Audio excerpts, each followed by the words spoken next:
Good morning mga maringita. At ito nga kaliligo ko lang dahil tayo nagbukasan ng tindahan.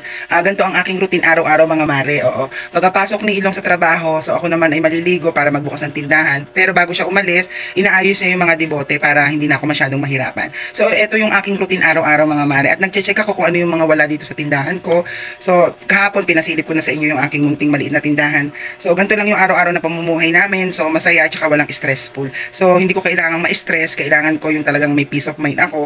So gaya nga ng sinabi ko, hindi ko kailangan ang maraming pera. Ang kailangan ko yung meron akong privacy para masaya, at yung aking mga neighborhood okay naman, ayos naman sila.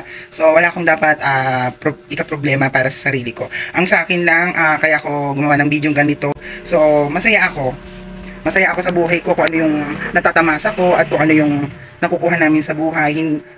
Nakukontento ako basta nakakakain tayo ng 3 beses isang araw. So yun, malaking pasasalamat kay Lord yun, diba? Against the light, teka lalabas ako para mas maliwanag, diba?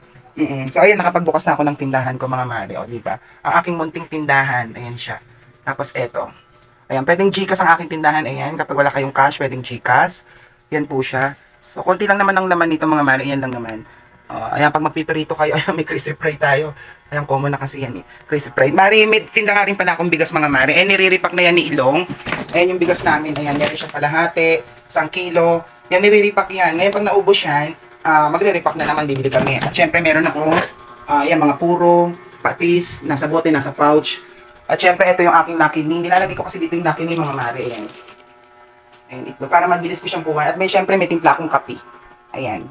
Meron kaming gin. Ang gin ko, ayan na lang, dahil kahagabi, nabili siya, marami. So, may Red Horse din ako. Red Horse, saka mga, ano ba tawag dito? Ayan, yung mga ganyan. Mga debote, nasa rep. Yung kasado.